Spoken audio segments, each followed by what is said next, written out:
नमस्कार. झटपट स्वादिष्टमध्ये मी तुमचे पुन्हा एकदा मनापासून स्वागत करते. कांदे पोहे तर आपण नेहमीच खातो, पण त्याच पोह्यांपासून मी आज वेगळा एक नाश्ता तुम्हाला करून दाखवणार आहे. ते म्हणजे आलू पोहा कटलेट. चला तर आता आपण आलू पोहा कटलेट कसे करायचे ते पाहूया. हे बघा, हे मी पोहे 15-20 मिनटं अगोदर भिजवून ठेवले. जसे आपण कांदे पोहे बनवताना जसे आपण पोहे भिजवतो तसेच आपल्याला हे पोहे असे भिजवून ठेवायचे आहेत. आणि हे 4 बटाटे मी छानपैकी असे 4 शिट्ट्या कुकरला देऊन उकडून घेतले आहेत. आता सगळ्यात अगोदर आपल्याला काय करायचं आहे, एक मोठं असं खोलगट भांडं घ्या किंवा एखादं मोठं ताट घेतला तसं खोलगट तरी चालेल. त्यात आपण असे हे पोहे घ्यायचे आहेत.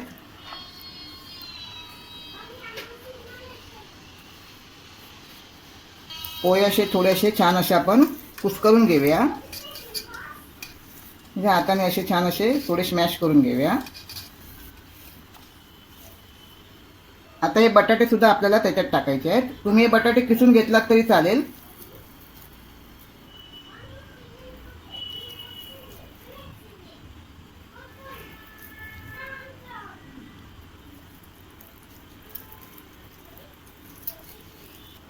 ही एक बारीक चिरून मिरची घेतली आहे. आपल्याला एक बारीक चिरलेला कांदा घ्यायचा आहे. मी एक मोठा कांदा घेतला आहे. जसे बटाटे आपले म्हणजे जसं पोहे बटाट्याची आपलं जसं असेल त्या हिशोबाने आपल्याला कांदा घ्यायचा आहे. तर माझे 4 बटाटे होते आणि पोहेसुद्धा तसेच होते त्या प्रमाणात, म्हणून मी मोठा एक कांदा घेतला आहे.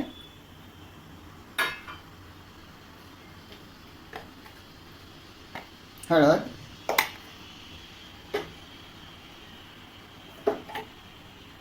गरम मसाला पावडर 1 चमचा,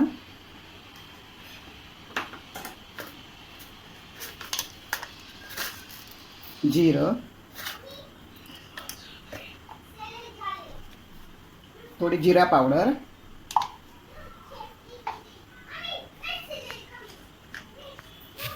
धना पावडर, ही आमचूर पावडर आहे. आमचूर पावडर नसेल तर तुम्ही लिंबूचा रस थोडा वापरला तरी चालेल.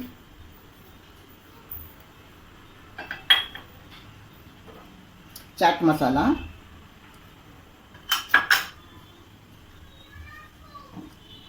आपल्याला जेवढं तिखट हवं असेल त्यानुसार आपल्याला 1 चमचा ही मिरची पावडर आहे. कारण कटलेट म्हटलं तर जास्त तिखट करू नये.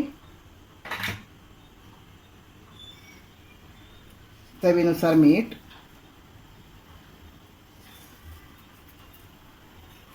आणि ही खूप सारी कोथिंबीर.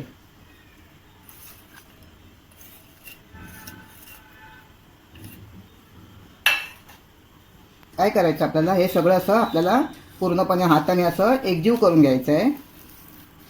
बटाट्याने काय होतं, छान आपल्याला असं कटलेटसाठी बाइंडिंग तयार करता येतं.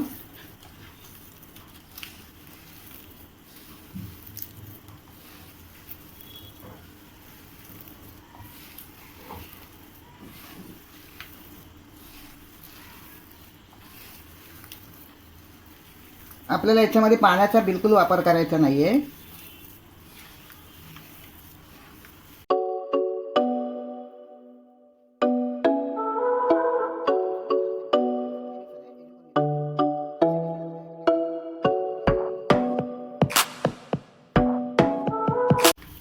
आता आपण याचे थोडे बारीक बारीक असे गोळे करून घेऊया. तुम्हाला जर लांबड्या आकाराचे हवे असतील तर तुम्ही लांब आकाराचे पण बनवू शकता. गोल असतील जसं तुम्हाला आवडत असेल त्या त्या आकाराचे तुम्ही बनवू शकता. पण मी आता हे असे गोल बनवणार आहे.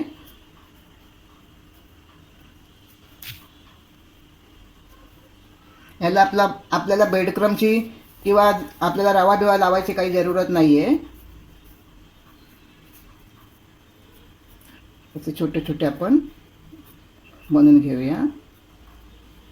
आणि आपल्याला हे शॅलो फ्राय करायचे आहे, डीप फ्राय सुद्धा करायचे नाही आहेत.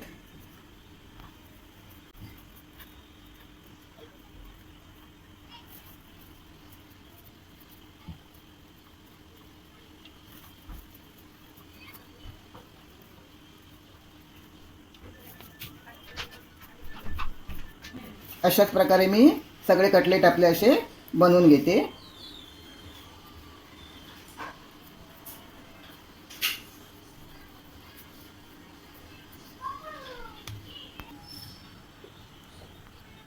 हे बघा, आता आपले सगळे कटलेट असे मी बनवून ठेवले आहेत.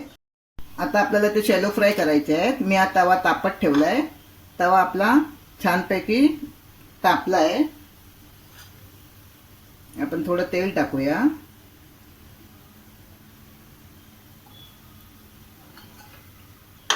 तेल सुद्धा आपलं असं व्यवस्थित छान तापलं पाहिजे. तेल तापू देत. आपलं तेल छानपैकी तापलं आहे. आता आपण हे त्यात सोडूया. आपल्याला हे मध्यम गॅसवरच करायचं आहे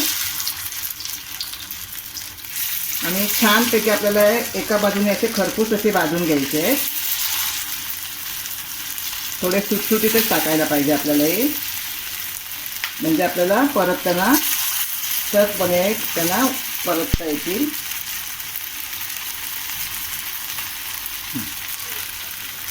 जर तुम्ही माझे चॅनल अजूनपर्यंत सबस्क्राईब केले नसेल तर सबस्क्राईब करायला विसरू नका. चला बघूया आता आपली एक बाजू अशी छान खरपूस भाजून झाली आहे की नाही ती.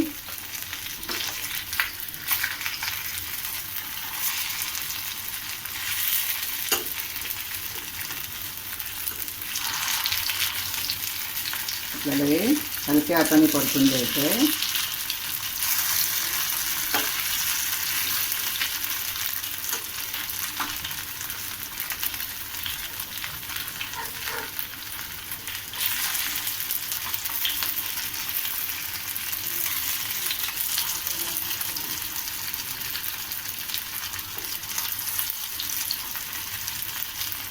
आता आपण याची दुसरी बाजू सुद्धा अशी छान अशी खरपूस भाजून घेऊया. चला तर आता आपण बघूया आपली दुसरी बाजू सुद्धा छान अशी खरपूस भाजून झाली आहे का.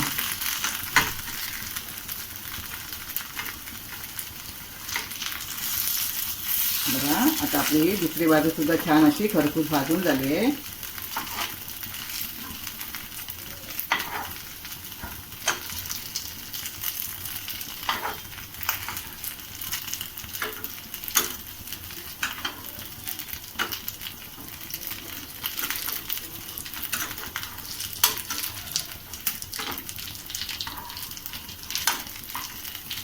आता हे आपले आलू पोहा कटलेट खाण्यासाठी तयार.